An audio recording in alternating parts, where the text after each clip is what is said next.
People are searching for truth in a culture that feels disconnected from it. That's why platforms like Angel exist, offering a space for uplifting entertainment and documentaries, including Homestead, a story centered on family, faith, and resilience; Solo Mio, a lighthearted romantic comedy; David, an animated musical with sweeping storytelling; and The Death of Recess, a documentary exploring concerns around the modern education system. If you're looking for meaningful, values-driven content, Angel provides a range of options. Learn more at angel.com/Prager. Welcome to Timeless Wisdom with Dennis Prager. Hear thousands of hours of Dennis's lectures, courses, and classic radio programs. And to purchase Dennis Prager's Rational Bibles, go to DennisPrager.com.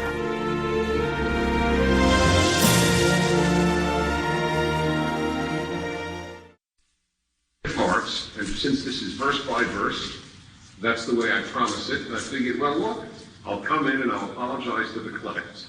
I'll say, look, it is my obligation to read to you all the stories. There's not much to be learned, and we'll move on. And the more I studied, the more I fell in love with chapter 24, which is the longest chapter, I believe, in the Torah, and certainly in Genesis.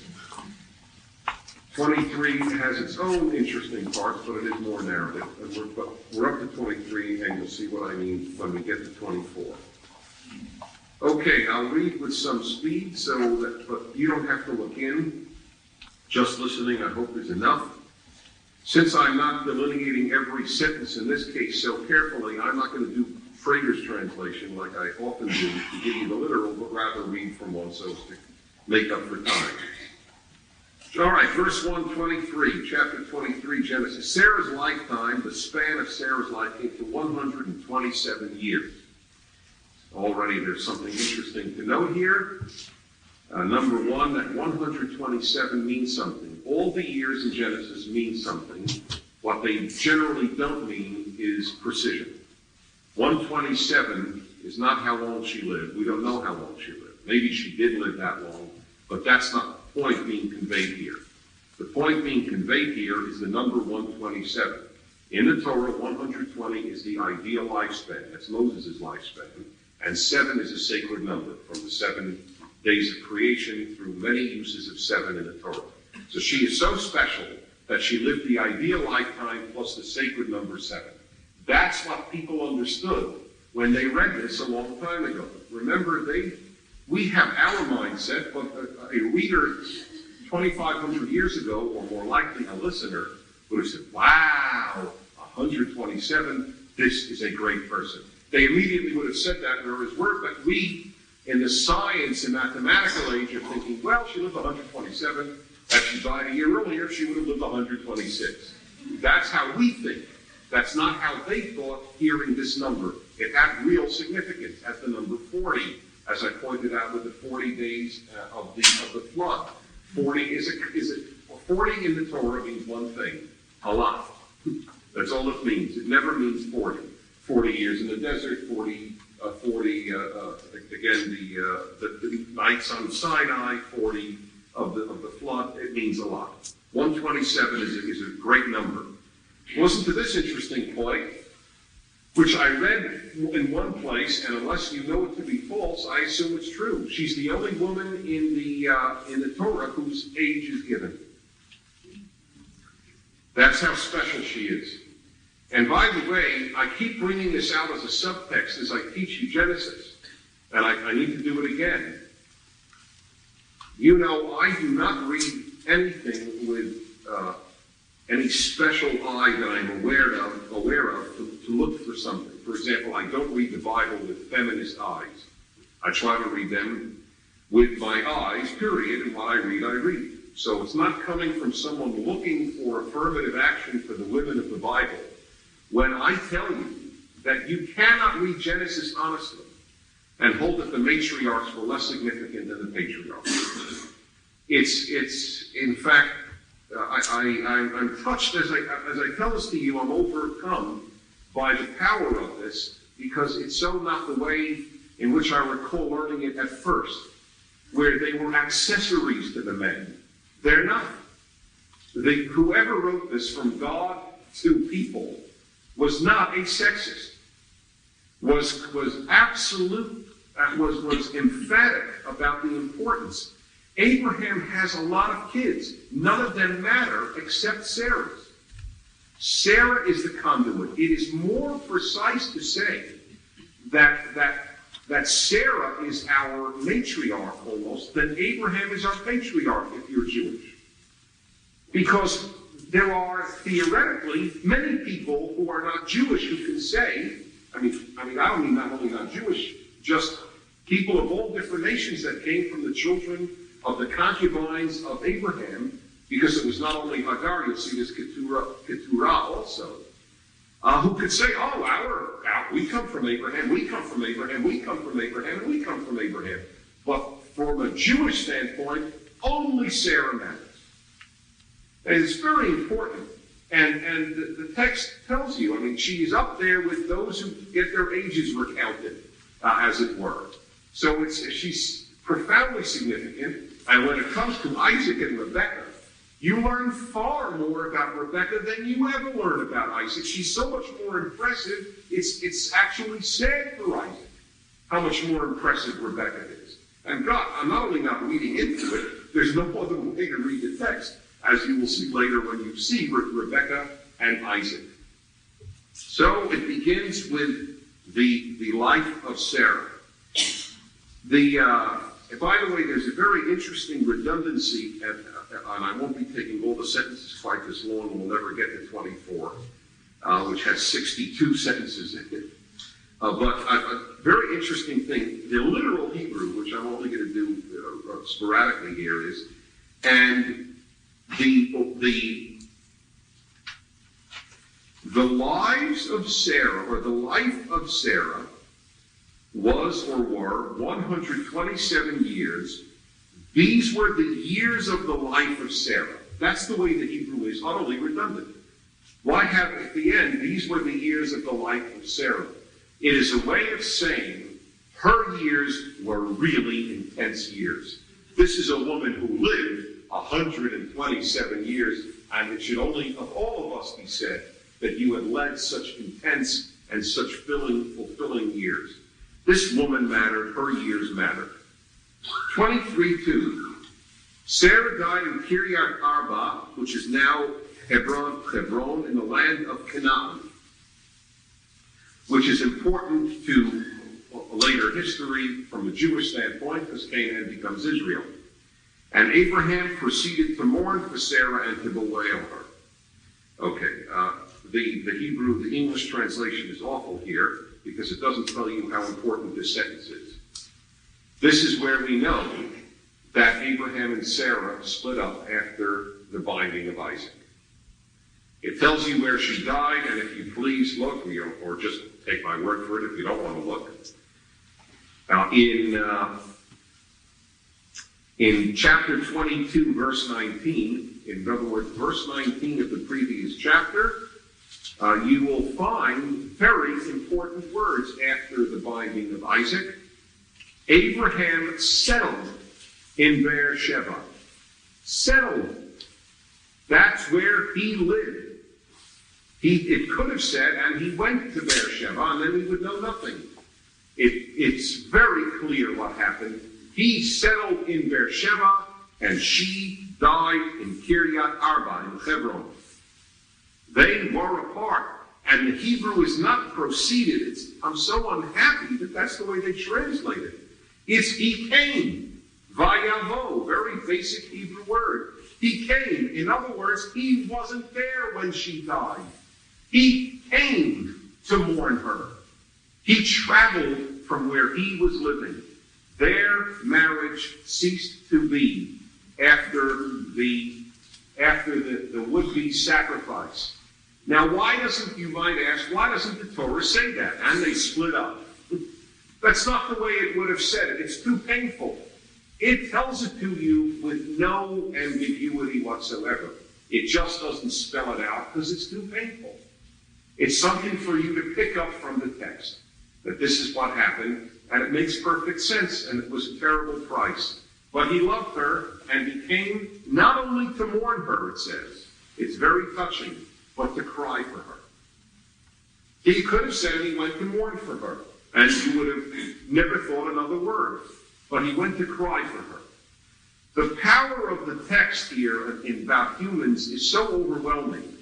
You know, you think of the Bible and you think perhaps of great principles and great religiosity and about God and big themes.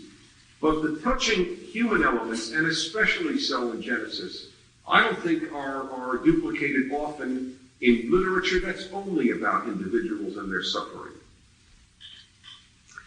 So that's how we know that they split up and she died there. All right, number 3, that Abraham rose from beside his dead and spoke to the Hittites, people who apparently were living there.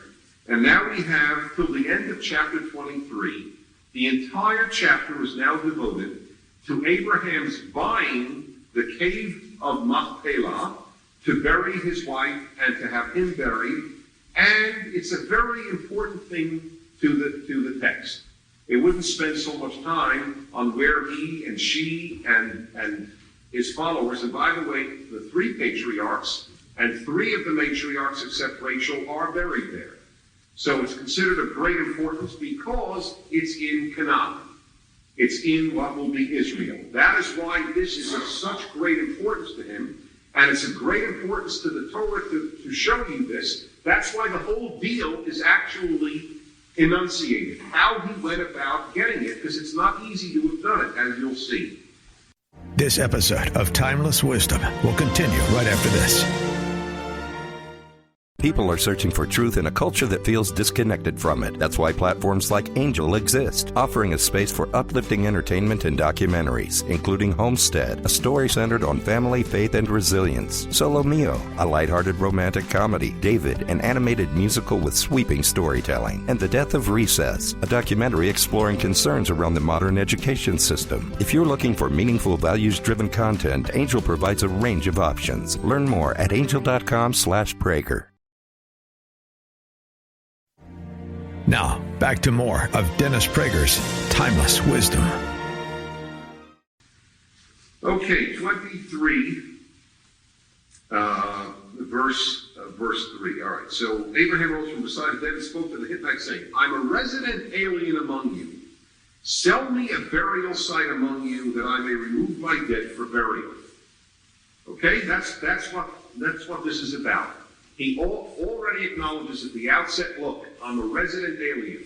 In other words, I'm not fully an alien, where I would have no claims, but I'm not one of you either. I'm a resident alien. He had, as it were, a green card. Okay?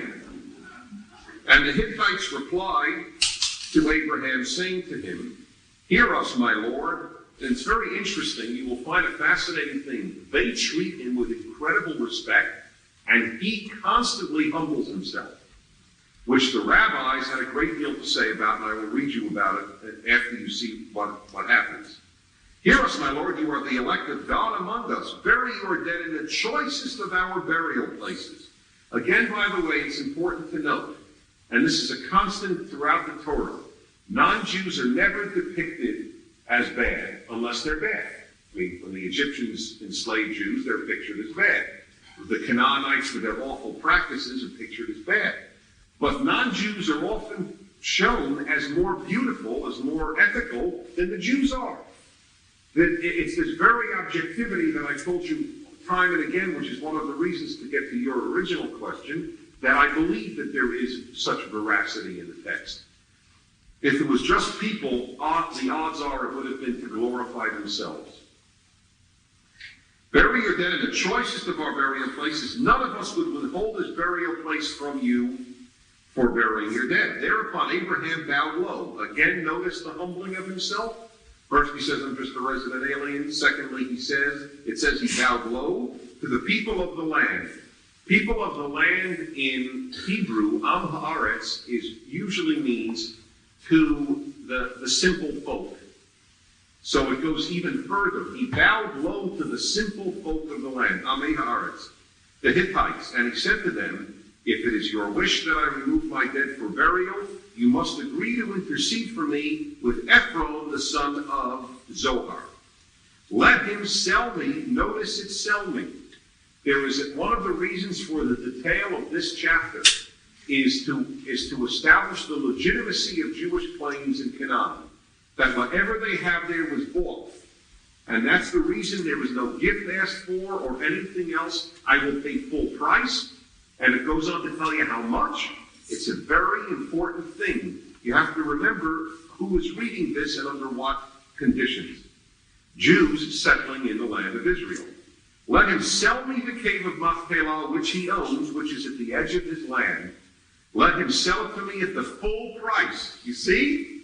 No chicanery. I paid every penny for it, whatever he can do. All I ask you is to intercede and go to Ephron for a burial site in your midst. Ephron was present among the Hittites. So Ephron the Hittite answered Abraham in the hearing of the Hittites. And again, to show you, it was not done privately, it was done publicly. You see, this is one of the reasons for the detail. It was done publicly. There was no Ephron and Abraham doing it privately, and then you could say later, oh, he probably tricked Ephron. In the presence of the hearing of Hittites, he did it. All who entered the gate of his town saying, no, my Lord, hear me. I give you the field. He wants to give it to him. You see? He wants to give it as a gift. And I give you the cave that is in it. I give it to you in the presence of my people. Bury your dead. Then Abraham vowed low. You see the themes here when I pointed out to you? He bowed low before the people of the land and spoke to Ephron in the hearing of the people. You see? Why the repetition? It's to make the point. He won't do it. He won't take a gift. He won't do it privately. He'll pay the full price. He humbled himself. Everything to show how it was done.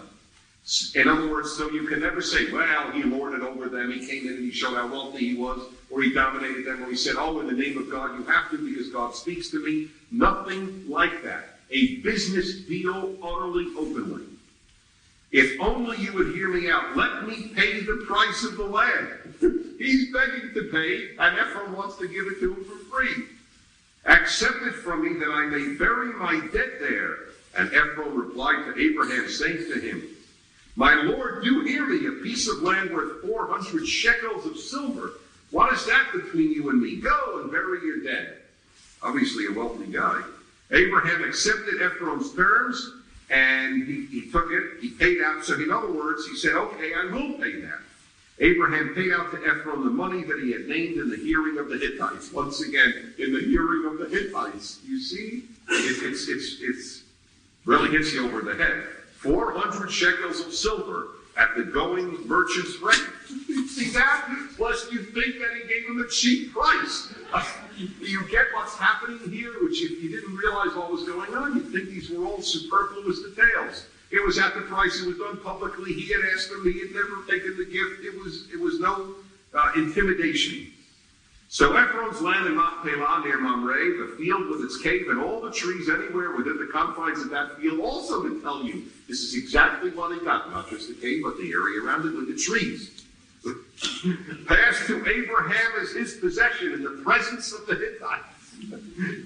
It's almost funny, isn't it? How many times it's in the presence of the Hittites. You could imagine Abraham saying, don't go away, don't go. You stay here, I want you to hear the rest of the deal. Of all who entered the gate of his town, and then Abraham buried his wife Sarah in the cave of the field of Machpelah, facing Mamre, now Ephron, telling you where it is, in the land of Canaan. Thus, in case you missed it, thus the field with its cave passed from the Hittites to Abraham as a burial site. So that was very clear what was intended here. Let me read to you a midrash about Abraham on this. The rabbis considered Abraham's conduct very praiseworthy. Here is one from the midrash. Come and see the humility of Abraham our father. The Holy One, blessed be he, that's God, promised to give him and his seed the land forever. Yet now he could only find a burial ground by paying a high price, and yet he did not question the attributes of the Holy One, blessed be he, and he did not complain. After all, you'd think Abraham is about to die, needs a burial place. You would think he'd say, God, I don't have a centimeter of land here. What's going on here? But no, you see, and there's a great lesson here, not just the one that this midrash, this rabbinic legend or philosophical tale of Jewish wants to teach. It's this: even if God makes promises to you, you have to act. Even when God makes promises, and in most of our lives, God doesn't make promises. But even if God directly promises you something, you cannot sit back and let God do it. How much more so the rest of us for whom we don't have direct promises. You cannot say God will do it. You must do everything. And that's the lesson that at least has been inferred from this particular chapter. Moreover, Abraham addressed the inhabitants of the land with humility. As it is said, I am a stranger and a sojourner with you. Said the Holy One, blessed be he to Abraham, you have humiliated yourself. On thy life I will make you a lord and a prince over them. Okay, that's not what God actually said. It's what they said God said in this midrash. Now I'll read you what Cloud says on this particular thing. This episode of Timeless Wisdom will continue right after this. People are searching for truth in a culture that feels disconnected from it. That's why platforms like Angel exist, offering a space for uplifting entertainment and documentaries, including Homestead, a story centered on family, faith, and resilience; Solo Mio, a lighthearted romantic comedy; David, an animated musical with sweeping storytelling; and The Death of Recess, a documentary exploring concerns around the modern education system. If you're looking for meaningful, values-driven content, Angel provides a range of options. Learn more at angel.com/Prager. Now, back to more of Dennis Prager's Timeless Wisdom. Why is the Bible so concerned with the acquisition of a gravesite? A close reading of the text reveals a profound anxiety behind Abraham's measured phrases. After all, he has no assurance that the Hittites will agree to his request. He might have to bury his wife somewhere by the roadside in no man's land, just as Jacob was later forced to do. At this moment of his life, after the fearful trial at Moriah, the binding of Isaac, and bereaved of his beloved wife, Abraham seeks desperately for something physical, some place, even a gravesite, to call his own. Yet again his hope is tried, and he must ask others, strangers, to do what he cannot do for himself and what God can only promise, to obtain a mere piece of earth. The few moments of bargaining represent, therefore, another trial for the patriarch. In the glimpse of this man bowing low before the Hittites, we see the friend of God torn once more between agony and hope. Further, the burial place is a token. God promised Abraham and his descendants the land. Machpelah, then, is a visible sign of the future, a burial place for the dead, is the only piece of land that Abraham, a non-resident, can hope to acquire. It represents a token title to the promised land and a symbol of possession, when the people are far from the land, whether in Egyptian slavery or European exile. All right, that's chapter 23. Now chapter 24. Abraham was now old, advanced in years, and the Lord had blessed Abraham in all things. In other words, this is really, in effect, the deathbed request of Abraham that we're about to encounter. And Abraham said to the senior servant of his household, this senior servant is never named, by the way, and has to be accounted one of the minor heroes of the Bible. When you see what a job this head servant did, you will really say, boy, the help they had in those days. And Abraham said to the senior servant of his household, who had charge of all that he owned, put your hand under my thigh, and I will make you swear by the Lord, the God of heaven and the God of earth, that you will not take a wife for my son from the daughters of the Canaanites among whom I dwell, but will go to the land of my birth and get a wife for my son Isaac. First of all, put your hand under my thigh. How do you make a deal with someone today? You shake the person's hand. So before you regard this as bizarre, remember that we also consummate deals with the touching of an organ of the other person. In our case, it's the hand. All right, let's shake on that. Correct? Then, in those days, you would take an oath, putting your hand under the other, presumably man, under the other man's thigh, which probably meant either hold his testicles or hold his penis. It meant one of them, and by the way, we actually have a proof of this, which I picked up once and I haven't seen mentioned again, but I am convinced that it was accurate. We get the word testimony from testicle. That's how old it is. Put your hands on my testes, on my organ. I mean, that's really makes it serious. I mean, that's definitely more than a handshake. And that really is what put your hand under my thigh is. And we notice it's also other Middle Eastern texts that we have that actually use similar terminology. At any rate, that's what was going on here. So this is a big oath. Put your hand under my thigh.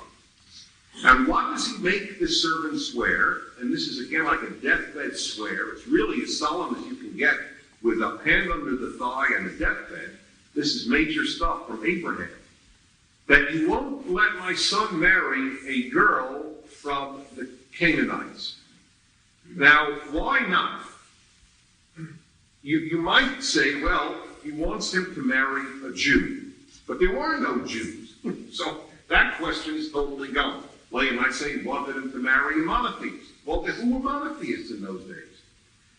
The issue has nothing to do with race and ethnicity or even have to do with monotheism. It has to do, I believe, because I went through a lot of sources on this, overwhelmingly with one simple fact.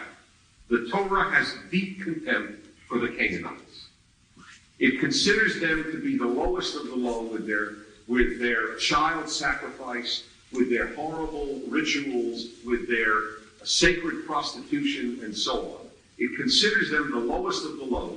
And if you look in Leviticus 18:3, you will see that the Jews are ordered. You may not act the way the Egyptians act, and you may not act in the way the Canaanites act. Other nations are not mentioned. It doesn't say don't act like the Philistines, don't act like the Gilgamites or the Babylonians. It says don't act like the Egyptians, who enslaved you, so that'll really hit home, or the Canaanites. They are a miserable group. And that is the reason that I am convinced that Abraham says this, because it doesn't say he ends up Isaac. This is where you could get tricked. Isaac does end up marrying a relative. But that is not what Abraham had asked his servant to do. Remember that. You can get tripped up by the tradition on this. Yes, it is true, Isaac ends up marrying Abraham's brother's granddaughter. But that is not whom the servant was told to have married Isaac. He was told simply, go back to my homeland, find somebody, get out of Canaan, go back there, have him then take her back to here. That's what you must do, as you will see. So that's why this is a little involved. Okay, that is the oath that he takes. By the way, remember the way it is, because he will repeat the whole story later, the servant, and drop some terms. So remember, if you can, what he is taking an oath to do. Go to the land of my birth, get a wife for my son, Isaac. By the way, you might notice, I might just mention it already, Isaac doesn't play a single role in the choosing of his wife. Even this, and he's already, we know because it's after Sarah's death, he's already in his 40s, and yet he doesn't do anything about it. Even this is done solely by his father, just as he was taken for the sacrifice by his father, no parallel intended, he is taken to the altar by his father. I consider marriage much, much better than sacrifice. I just want to make that clear. For some people, they are equivalent, unfortunately. But that's not the parallel I intended. Do me a favor, mark it down. Please don't forget it. I'm only plenty of time, but I know I'll lose my track. Thank you. Verse 5, and the servant said to him, what if the woman does not consent to follow me to this land? All right, did you get it? Remember, he has to go find a wife in the homeland, but bring her back to Canaan, right? So the servant has a very good question. What if the woman doesn't consent to follow me to this land? Shall I then take your son back to the land from which you came? In other words, in effect, leave him there? Okay. So, notice, by the way, one interesting thing here, which again, a lot of readings made me aware of. He didn't say, what if the woman doesn't consent to marry Isaac? That much, they didn't have freedom, women in those days. But she could have the freedom not to move. For a woman to choose her husband is unheard of in most of the world to this day in some ways, and certainly throughout history. But what she did have a right to say was, I don't want to leave my family. So that's the question he asks. It's not what if she said no, but what if she doesn't want to move? Okay. So Abraham answers him, verse 6, on no account. I mean, this is really, the Hebrew is very direct. Must you take my son back there? The Lord, the God of heaven, who took me from my father's house and from my native land, who promised me on oath, saying, I will give this land to your offspring. He will send his angel before you, and you will get a wife for my son from there. And if the woman doesn't consent to follow you, you shall then be clear of this oath to me, but do not take my son back there. In other words, don't come back for Isaac and move him there. In other words, Canaan has to be where he stays. Because Israel is what's promised to us, this is where we stay. If you don't get a wife for him, you don't get a wife for him. You did what you could do, it didn't work, fine, but Isaac doesn't move. Clear? Okay. That is what he demands of him. By the way, I have not seen commentaries on this, but no angel showed up. It's funny that Abraham says to the servant, an angel will help you do this whole task, but no angel actually does show up later. I've not seen commentary on it, and I find that of interest. I guess Abraham was so used to angels showing up and helping out in these difficult things. I mean, that's probably what happens. Listen, if worse comes to worse, just like with me, we'll have an angel show up. When you get used to angels, that's the problem with expectations in life, Little trouble, get an angel. But anyway, as I say, no angel does show up. Now, okay, we continue.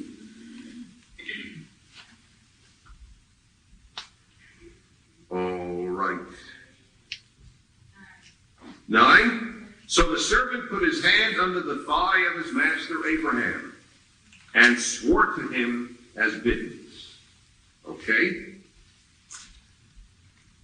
Then the servant took 10 of his master's camels. This will come in important in the story. 10 camels. And set out, taking with him all the bounty of his master. I think that did more than an angel. If you want to get a wife, 10 camels is a better idea. That's really what comes out here, because this wealth definitely overwhelms Laban, who has the final say with regard to Rebekah later, as we'll see. I mean, if he took all of Abraham's bounty, he gave 400 shekels of silver to the Hittite like nothing, like, pocket change. He was clearly wealthy, Abraham, and that helps in getting a woman. There's just no way around it. We spent a whole weekend on relationships and pointed out that this is a fact of life, and it is an unfortunate fact, but it is matched by other unfortunate facts in the other direction, which you will see as well. But he wants to make a very good impression, and if you want to get somebody, a daughter, to marry your son, it helps to bring 10 camels and all of your bounty.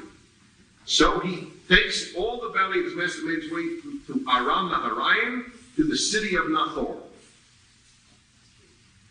He made the camels kneel down by the well outside the city. This servant is a genius. This servant is so impressive because remember, everything that the servant does, he came up with. None of this was told. All Abraham told him was what to do. And Abraham didn't even know the word. Said, as it fails, come back. Just don't take Isaac back to my homeland. Right? He doesn't give him a word on how to go about getting a wife for Isaac. The servant has to create the whole scenario on his own. And it's as you will see, it's brilliant. And I found to be one of the most touching chapters in the Bible on what he does to figure out who is the right person to be the daughter-in-law of Abraham, to be a matriarch of this succession of Abraham and his religion. What does he do? He made the camels, verse 11, kneel down by the well outside the city. At evening time, the time when women come out to draw water. And he figures he comes to a city, where is the best place to find single women? By the well. That's exactly what it says. Where else am I going to find them? I mean, they didn't have singles bars, and the odds are he wouldn't have showed up there anyway. It's not the type of person he'd want for Isaac. He went to the well where you feed the animals, where the women come and where they feed their families, come out to draw water. I tell you, if somebody would make a film of this, it would be so overwhelming and so beautiful because the details are so rich. 12.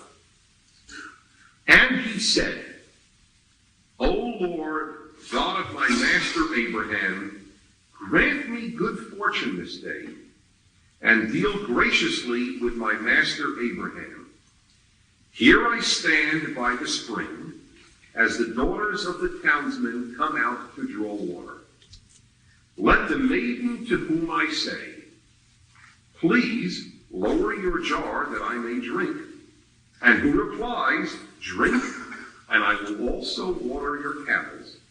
Let her be the one whom you have decreed for your servant Isaac. Thereby shall I know that you have dealt graciously with my master. This episode of Timeless Wisdom will continue right after this. People are searching for truth in a culture that feels disconnected from it. That's why platforms like Angel exist, offering a space for uplifting entertainment and documentaries, including Homestead, a story centered on family, faith, and resilience; Solo Mio, a lighthearted romantic comedy; David, an animated musical with sweeping storytelling; and The Death of Recess, a documentary exploring concerns around the modern education system. If you're looking for meaningful, values-driven content, Angel provides a range of options. Learn more at angel.com/Prager. Now, back to more of Dennis Prager's Timeless Wisdom. This is his plan. It is. It's overwhelming in its beauty, and it's touching on many grounds. First of all, you might find it of interest, this is the first individual petitionary prayer in the Bible. And I would like to note the following. It is the petitionary prayer not of a patriarch, not of a matriarch. It is not of a Hebrew, and it is not even of a person with a name. I find that very moving, that the first prayer to God in this way, of making a request, is nothing you would have expected. It's an anonymous human being, race, origin unknown. And what does that say? Anyone can talk to God. Anyone can ask God to come into his or her life. I find that very moving, that that's the person to whom attributed the first prayer as such. Others talk to God, but this is the first prayer. Because we have no record of God appearing to this person. It wasn't like God and this servant were on dialogical grounds, like with Noah or with Abraham. Not at all. Just a spontaneous prayer. I ask you, God, for the following. What is very powerful, though, that you might have missed is this. And boy, does it resonate with me. He did not pray for himself. The first petitionary prayer is for somebody else. I have a sense that that in a certain sense is almost the ideal. That you ask for God on another's behalf. That's what he had asked. It isn't, oh God, let me have the following so I can do my job right and I get rewarded, which is a very logical thing for an employee to say. Hey, if I do a great job, I'll be rich, I'll be whatever. No, let me fulfill what is needed for Abraham, oh God. That's his request.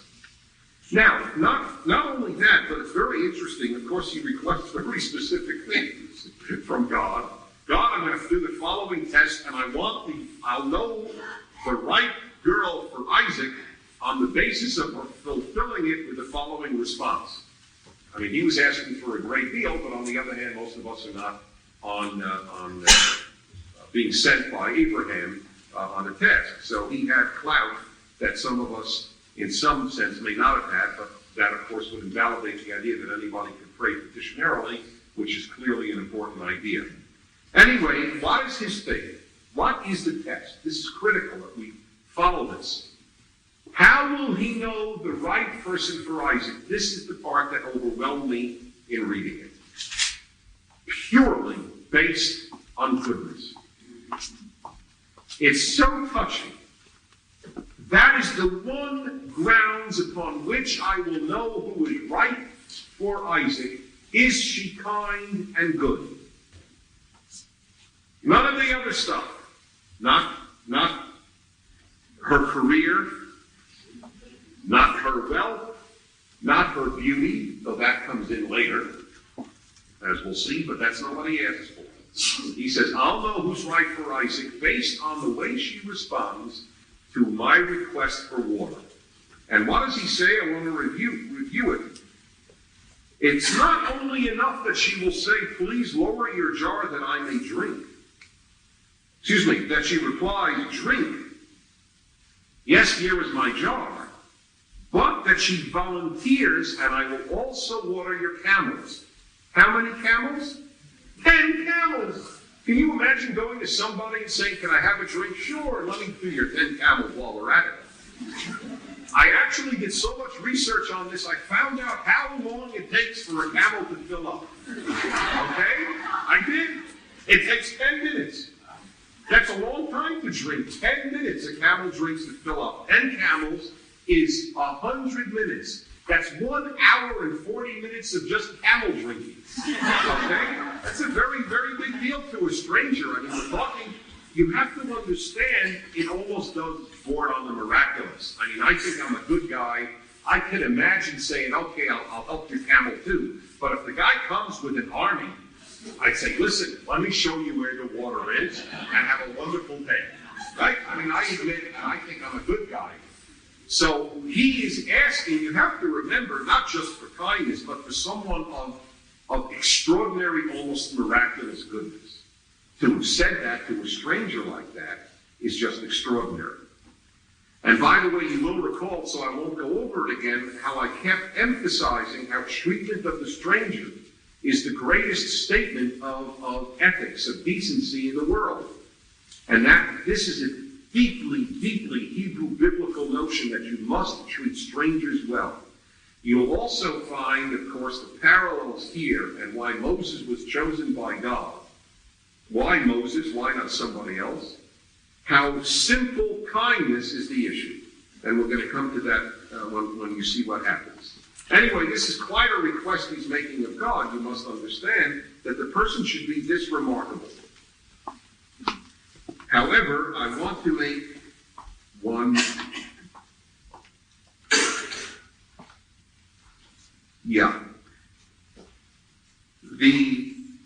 Where he has made this request is verse 18, right?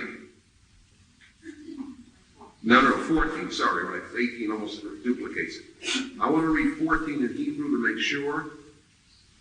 Yeah. It doesn't say all the camels.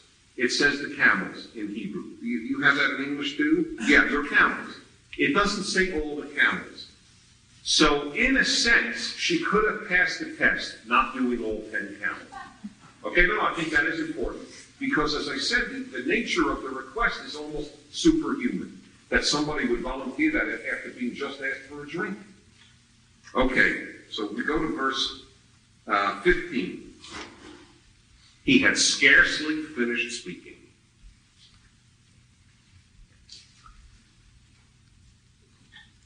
When Rebekah, who was born to Bethuel, the son of Milcah, the wife of Abraham's brother Nahor. In other words, in case that confuses you, Rebekah is the daughter of Abraham's nephew. Or, if you will, Abraham's brother's granddaughter. Great niece. Yeah, that never would have helped me. I thank you, but I don't know what a great niece is. It's too confusing. His brother's granddaughter struck me as the easiest way to figure it out. I am so bad at family connections. Do you know that I actually drew out a chart for myself with all these names? I couldn't figure it out through the text.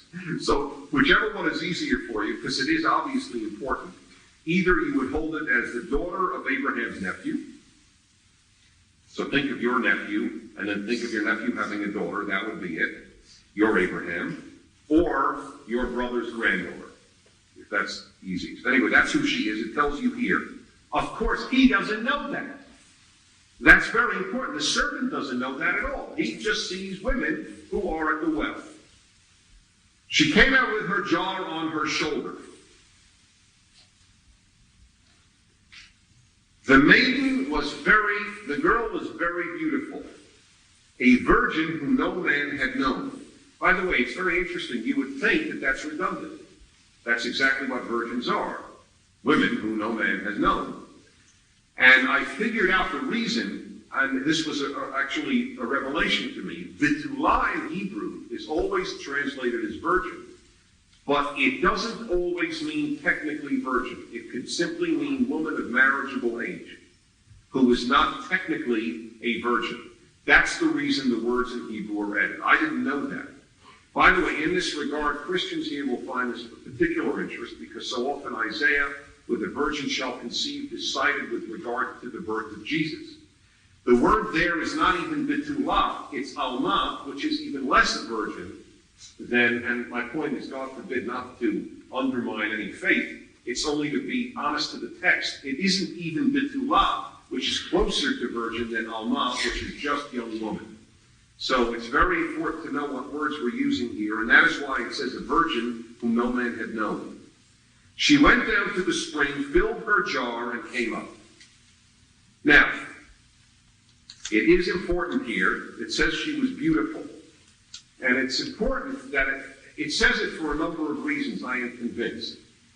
One of the reasons is, after all, he has his choice, the servant, of whom to choose. And he didn't know that she was decent any more than any of the other women there. He obviously picked a beautiful, or the most beautiful girl who was at the well. All right? I mean, that's just something that the text is telling you. Figures, well, why not start with the most beautiful? We can always go down from there. But there was another element, I think, in this. I think it's that the text is saying to you, she was very beautiful, and yet, despite that, look at how she acted. I think that, frankly, is as much part of what is being said about Rebekah. It makes clear why he chose her, but I think it adds to her greatness. Because it is very easy for a particularly beautiful woman or a particularly handsome man to be particularly arrogant. To rely solely on that in life to get ahead, and, well, why bother being kind? Who needs it? I'll get all the attention. Okay, so this is the woman he's going to test. That's all we know right now. Okay, let's continue. The servant ran toward her and said, "Please let me sip a little water from your jar." Just as he said in his prayer to God he would do, he says to her, if you have never read this story before, aren't you at your seat's edge? I mean, isn't it fascinating? What's going to happen? What will she do, this beautiful woman? And 18, "Drink, my lord," she said, and she quickly lowered her jar upon her hand and let him drink. So far, part one is past, correct? Okay, and I will show you how the text goes. There's a word in this sentence which already tells you she's going to pass the test. What's the word?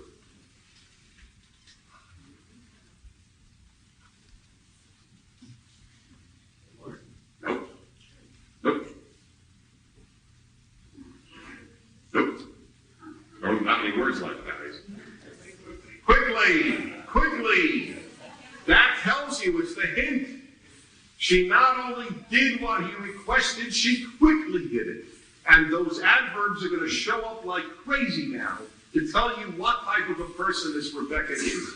She didn't merely give him to drink, she quickly gave him to drink. Now you know she's going to pass the test. That's the giveaway. This is the kind of person she is. By the way, I get the chills when I teach this. Where do you see such a thing where character is everything in choosing a spouse and to show you how it's done? And I will have a lot to say about that, because this is what I always talk about, what singles don't think about when they often want to meet somebody. They think about whether they like Italian food and what kind of movies they like, and character never shows up. And it's the only thing here. Can you imagine if the guy praying, I really hope she likes Mesopotamian food?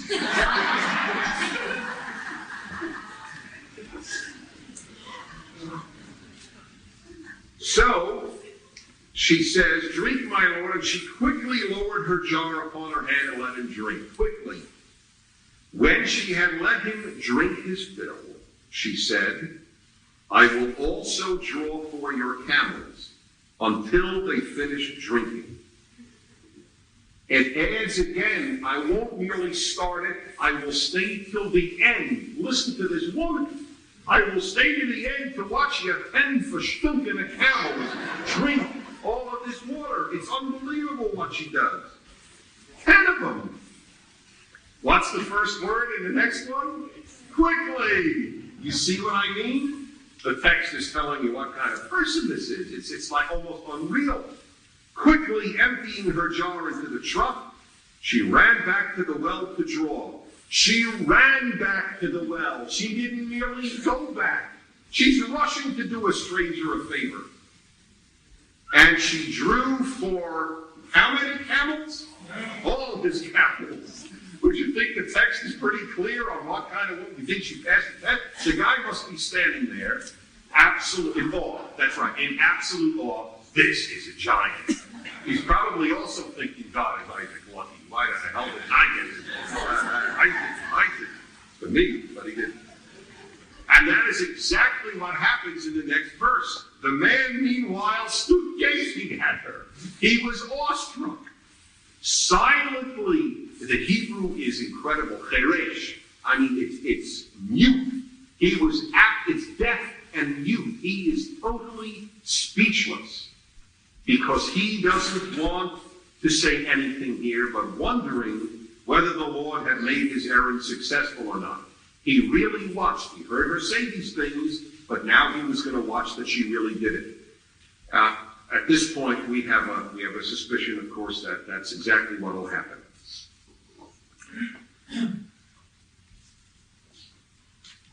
Three times between verses 19 and 22, 3 times, it notes that she let them drink until they were all filled. Isn't that something? And sure enough, again, in verse 22, when the camels had finished drinking, the man took a gold nose ring, weighing a half shekel, and 2 gold bands for her arms, 10 shekels in weight. Now, a few things for a moment. One of the things that all the commentators note is that her tenderness to the animals is also a big factor, as you may recall with Moses as well later. In the Hebrew Bible, treatment of animals decently is an actually very important theme. Remember, it is one of the 7 laws of the whole world that Judaism holds the whole world is bound to. And that one is that you can't cut the limb off a living animal, which is what people did prior to refrigeration to keep animals fresh. Oh, I'll take a chicken leg, and they pull the leg off. And this was one of the 7 things the world is commanded not to do. That tenderness to animals is a very important factor, and certainly a large basis of the laws of kashrut as well. Anyway, let me just see. Oh, I missed one little point here. There were so many points in this thing. In verse 17, he said, please let me sip a little water. He said a little water. He purposely understated his request to make the test that more difficult. She could have easily said, here's a little water, and felt that she was doing fine. Okay, I just wanted to remark on that. So all the quicklies, all the running to do things, all the filling up of all the camels, which took 1 hour and 40 minutes without any time between camels. And her concern for animals. Is it just a no or a question? Yeah. 10 camels can drink simultaneously for 10 minutes. They love both. That's right, that's very possible. She wasn't that impressive. Shows what I know about camel feeding. But I would think, though, that she'd keep coming back and forth, pouring it in. So it probably took somewhere between 10 minutes and 1 hour and 40 minutes. Fair enough. But it's still but it's still a lot of water. All right, that maybe not as much time, but a lot of water. What were her parents thinking during that time? Oh, Rebekah's probably helping strangers again. Okay. 20. Let's see, hold on. Yeah, right. On my notes, I just want to make sure. She runs back quickly, empties all his camels. Oh, let me read to you what a Russian rabbi of the 19th century, the Malbim, said about her here. Okay. He points out her kindness and greatness this way. The ordinary reaction of the girl would be to the servant who was there, you're standing by the well, help yourself to the water. Number 2, there were plenty of girls going out to fetch water. She could say, why pick on me when I've already replaced the jug on my shoulder? Pick on another girl who's still holding the water jug on her head, in her hand, Thinking of some of the sights I saw in the Middle East. 3rd, I shall ask her to fill the jug herself to enable me to drink. This means a special effort for her to let down the brimful water jug in order to give me a drink. She would be justified in being annoyed and saying, fill the jar yourself from my shoulder and drink, but don't bother me to do it myself. In other words, he's pointing out even more goodnesses here than I had noted. And 4, her offer to give my camels a drink, too, would indicate her thoughtfulness and understanding, showing that she had said to herself, this man is obviously handicapped and cannot draw the water himself from the well and lower the jug. If he can't give himself a drink, then he most certainly isn't up to watering the camels too. Isn't that interesting? This would indicate her kindness to animals, not forgetting the thirst of the camels. So what this rabbi in 19th century Russia was saying is, she really thought if this guy can't even pour his own water, he's obviously not physically capable of doing this. Now I feel sorry for his camels. I mean, now how many people give the benefit of the doubt to a stranger like that and wouldn't just say he's lazy? Right? And it's a very interesting twist on this that this 19th century Russian rabbi knows. Yeah? That could be just a pickup for those times where, it's like, don't I know you? Because he could have gotten water for himself, but if he's able to manage 10 camels, it's likely that he could have gotten water for himself. So you think that she had ulterior motives because she liked the guy? He said he went to her, and she was took that as pickup. Yeah. Well, sort of modern reading that this gentleman has of it, that it was really a good pickup line of the ancient Near East. Who knows? I understand what you're saying. I don't fully see it that way, but I appreciate it. Let me just continue here, because this is a very long chapter, and I want to finish it. We are up to what verse, my friends? 23? Yeah, okay, now, when the camels finished drinking, on only then, the man took a gold nose ring, which, by the way, gives you an idea of the antiquity of this story. It's obviously not the sort of thing we would relate to, though it seems to be making a comeback in some parts of Melrose Avenue. Turn to biblical times on Melrose.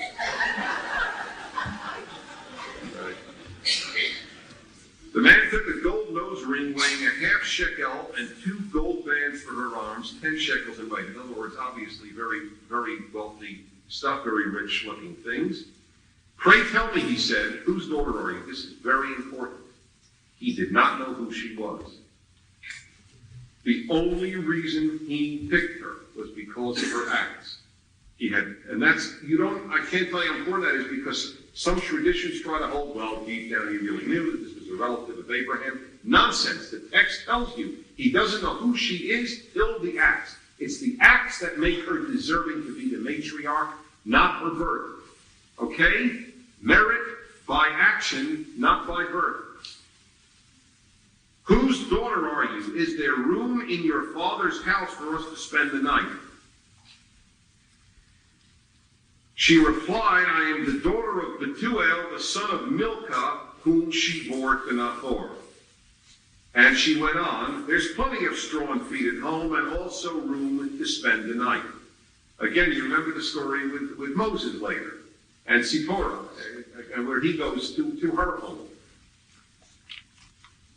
The man bowed low in homage to the Lord, that's to God, and said, Blessed be the Lord, the God of my master Abraham, who has not withheld his steadfast kindness from my master, for I have been guided on my errand by the Lord to the house of my master's kinsman.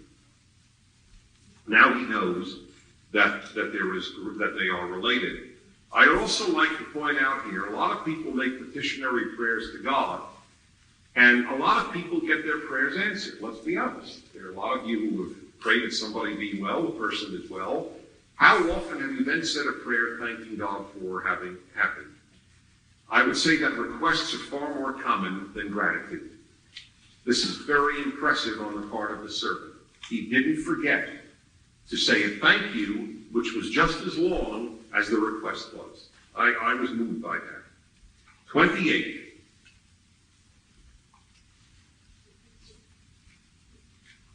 The maiden ran and told all this to her mother's household. Now, apparently, her father is either dead or comatose. He has a very non-existent role. It's the mother's household. It's her brother Laban who plays the major role and so on.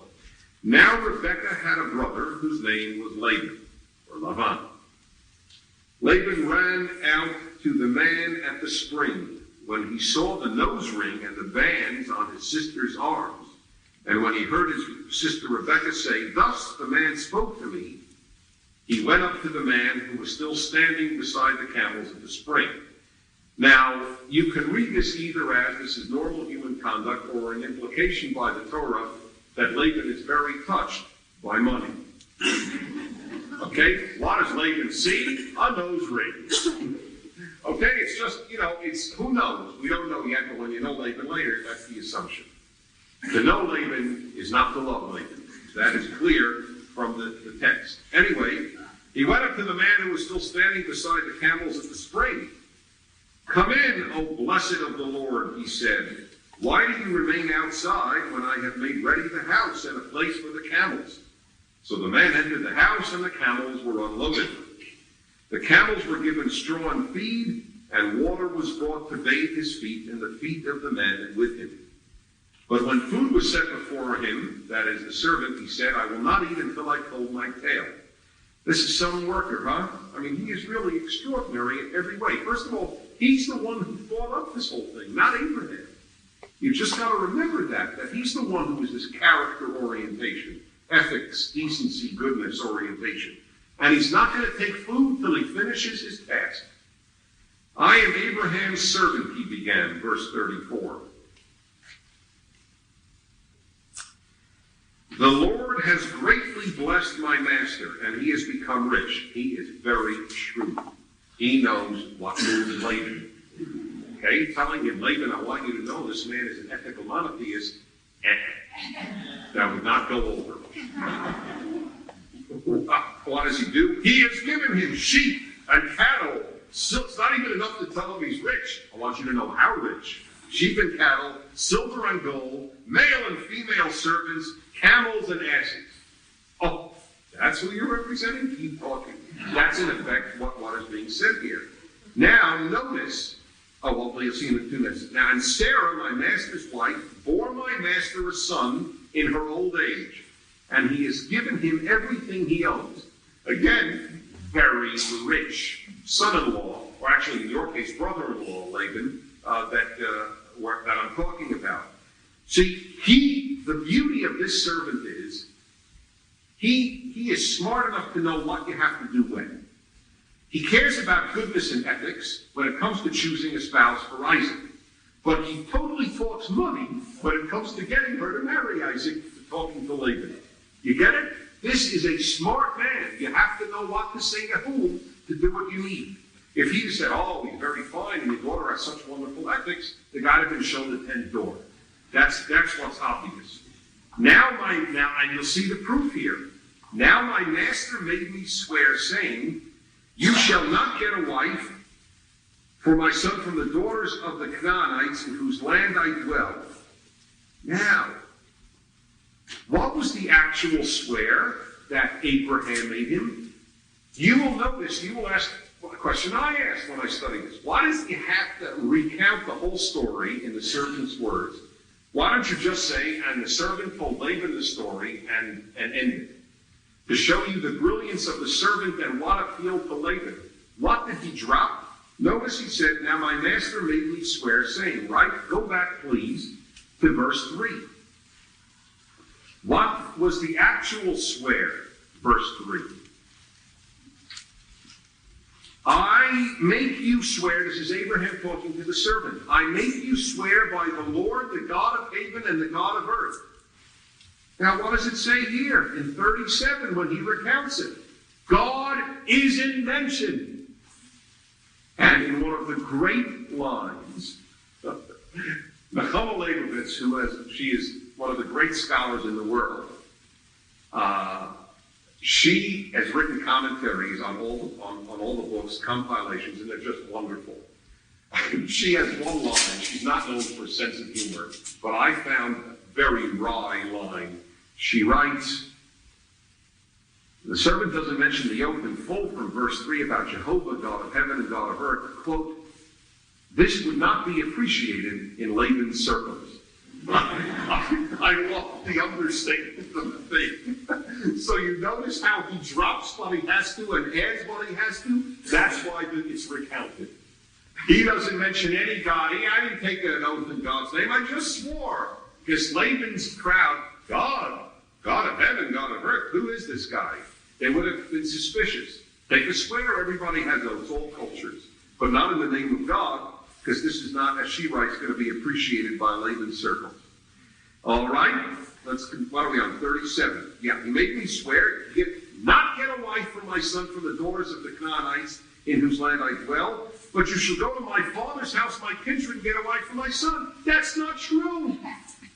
He never said that, Abraham. He made his whole thing up. He just said, go to my homeland. He makes up, go to my family and my kindred. He thinks, oh, I got to the family. Why not throw it in? This is exactly it. So now, not only is he unbelievably rich, your future brother-in-law, but there are fates involved here, because he sent me to find, and look who I found. And the guy is he is sharp. He is truly sharp. And I said to my master, what if the woman does not follow me? He replied to me, the Lord, whose ways I have followed, will send his angel with you and make your errands successful. I still don't know where the angels showed up, but he figured out, why not? It shows that angels were involved. So the fates, angels, money, he's doing everything possible to get Rebekah. So, angels, what verse? 40, and will send an angel with you and make your errand successful. You will get a wife for my son, from my kindred, from my father's house. He keeps repeating it, even though it's pure baloney. 41. Thus only shall you be freed from my adjuration, from my errand, if, when you come to my kindred, they refuse you. Only then shall you be freed from my errand, from my oath.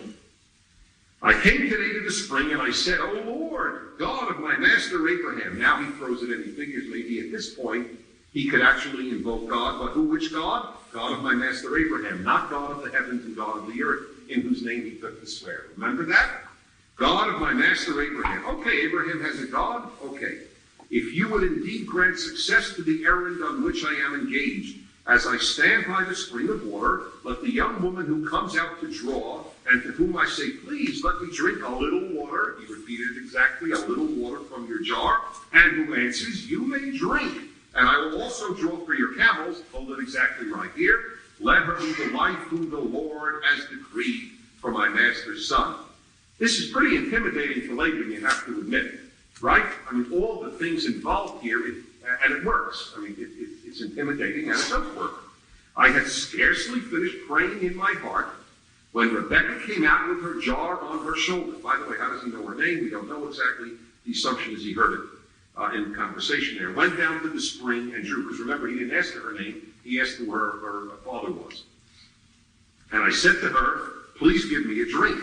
She quickly, see that? You got it right. She quickly lowered her jar and said, drink, and I will also water your camels. So I drank, and she also watered the camels. I inquired of her, whose daughter are you? And she said, daughter of Bethuel, son of Nahor, whom Milcah bore to him. And I put the ring on her nose and the bands on her arms. That is not true. Did you catch that? What's not true in that verse? Huh? No, he put it on her nose. That's not the problem. He got the order totally reversed, purposely. He didn't know who she was when he gave her the nose ring. He says, I asked, oh, you are in that family? Here's the nose ring. He lied through his teeth. Because to tell Laban and his crowd, when I saw what a beautiful human being she is, that's when I gave her the nose ring. I can't give you a break. Oh, no, he tells me, when I knew she's in your family, I gave her the nose ring. The guy is winking the whole story here. That is why I say this thing would make such a great film. He'd keep looking at the camera going, and then talk back to Laban and tell him, and Laban is sucking it up and loving it. Oh, my God, of course. Like he gave a hoot. He didn't care who it was. It wasn't supposed to be family. It didn't matter to Abraham, and it didn't matter to the servant. Then I bowed low in homage to the Lord and blessed the Lord, the God of my master Abraham, who led me on the right way to get the daughter of my master's brother for his son. Right? Is that a riot? Because why not? Great line, I'll use it. And now, if you mean to treat my master with true kindness, tell me, and if not, tell me also, that I may turn right on it. Okay, it's decision time. He's not even eating yet. He's also smart on this issue. He doesn't want him to dally. He doesn't even want a meal. He wants, while bombarding him with God, angels, fate, diamonds, and camels, to get the answer. And sure enough, he was right to demand it soon. Verse 50, then Laban and Bethuel answered. Bethuel, finally Bethuel, the father, shows up, like he had an answer to give. I think he's just thrown in there for good measure. The matter was decreed by the Lord. We cannot speak to you bad or good. In other words, we can't tell you. We have no answer to give you. Here is Rebekah. In other words, it is true. But, actually, excuse me. Where is the part where it said the 10 days? I wanted to get to that. All right, it'll come up. I'm sorry? Oh, it comes a little later, so I have this mixed up. Anyway, he says, look, it was decreed by the Lord. In other words, the arguments work of the messenger. Here is Rebekah before you. Take her and go. Now I'll tell you, that's right. I'm right that he wants a decision now and that they will dally, not on the wife part, but on the moving part. Remember, he has two major requests here. Wife is one, but that's not the whole thing at all. She has to be able to move and leave her family. So here is Rebekah, before you take her and go, and let her be a wife to your master's son, as the Lord has spoken. In other words, I even see the hand of God in here. There's no question. I mean, how could this be anything but that? Okay. Also, I like your money. When Abraham's servant heard their words, he bowed low to the ground before the Lord. The servant brought out objects of silver and gold. Why? Why, if he's already said yes, is he going to still bring out more money? Because he has the big request to make now. The wife part is the easy part. This is the tough part.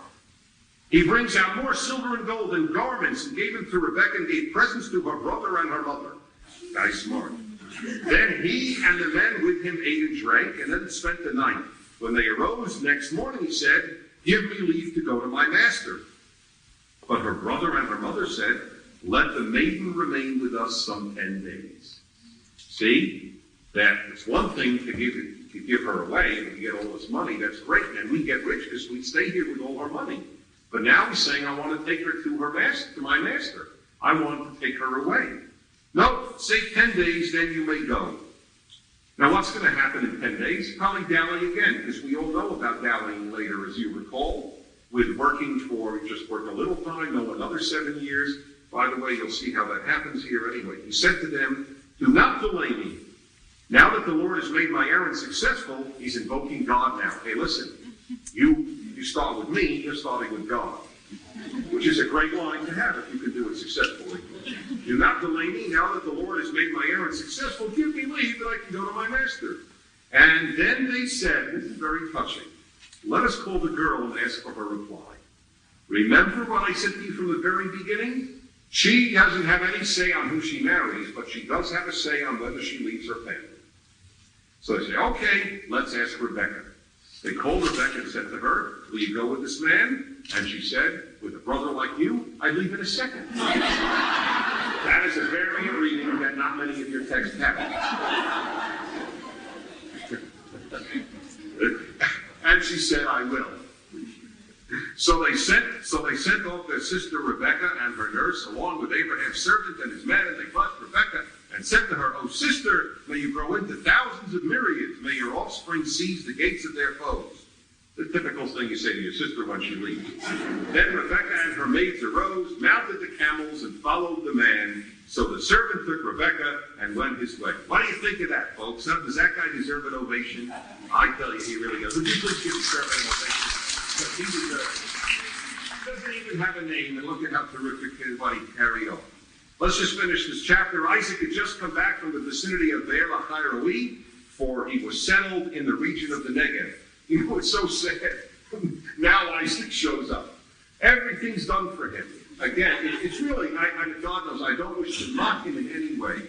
It's a sense of sadness here, as you'll see the way the thing ends is particularly true about Isaac. And Isaac went out walking in the field toward evening, and looking up, he saw camels approaching.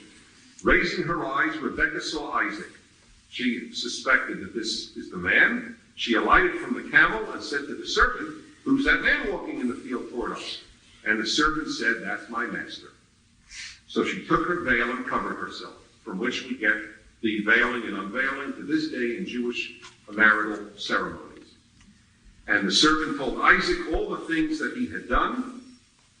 Isaac then brought her into the tent of his mother Sarah, and he took Rebekah as his wife. Isaac loved her and thus found comfort after his mother's death.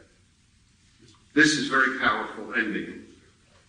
Now, it's the tent of his mother Sarah, and the odds are she is dead. But it also implies that that's whom he went to live with after the binding, that he went to his mother, which is understandable. Just thinking maybe my father will get this idea another time. I didn't like it. So, it's clear he went to live with Sarah, but what is also clear is that his attachment was beyond the norm. There are profound psychological insights in Genesis, and certainly one is here. This man is deeply attached to his mother. It's his mother's tent. He took Rebekah for a wife, loved her, and thus found comfort after his mother's death. And I am very unhappy that that's the translation. That's not what the Hebrew says. The Hebrew has no word death. The Hebrew just says, and thus found comfort after his mother. Period. End of chapter. They add the what? Hertz just says after his mother. Oh. The Hebrew was after his mother, and it has to be after his mother. The point here is also his loss with his mother's death is overwhelming. This woman whom he loves as a replacement for his mother. That's the statement that's being made. It's terrible that they added an English death because that's not the point. It's after his mother. He found comfort after his mother. This is my substitute mother. And that, by the way, is what happens later, in fact. She mothers him in the sense that she runs the household. That is what Isaac's fate in life is. And I'm not saying good or bad, I'm just explaining it, and the Torah is clear about that. One final little interesting point in this statement. You see the view of the tradition rather than modernity about love and marriage. We love first and then marry. They marry first and then love. And that's the order given here, if you see it in the sentence. And he took Rebekah as his wife. Isaac loved her. And that is the best of the traditional world. It doesn't work often, obviously, and ours doesn't work often either. But the best in that world, as one very traditional Hasidic rabbi once told me, he said, Dennis, we believe the opposite of modernity. We believe that you marry and then you gradually get to love. And what most people today do is they love and then they marry and then gradually fall out of love. So that is the way we do it. But that is the way it was done, and it worked. But how he loved her are what those very powerful little words that end this unbelievable chapter of men and women, of dignity, of character, and so on ends. And this is, when I had begun studying it, the modern commentators said this is one of the most beautiful chapters in all of literature. And I had read it, and, who hasn't read this? But they're right. When you really look at it and the subtleties involved, it's overwhelming, and God knows the message on how to choose a spouse. It's so interesting because many of you may know what I always say to singles and have for so many years. I say, of course, you should find out the character. And I even say there's a test. I have Prager's litmus test on how to check on a person's character quickly. What is it? Watch how they treat a stranger from whom they don't need anything. And the example I always give is a waiter or a waitress. And sure enough, what's his test? Watch how she treats a stranger from whom she doesn't need anything. And he was right. And it's a great lesson in our age of not taking this stuff seriously and then wondering why we get hurt by friends or by spouses. I'll have to take questions next week. I thank you very, very much.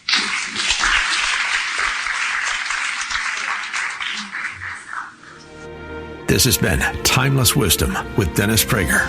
Visit DennisPrager.com for thousands of hours of Dennis's lectures, courses, and classic radio programs, and to purchase Dennis Prager's Rational Bibles.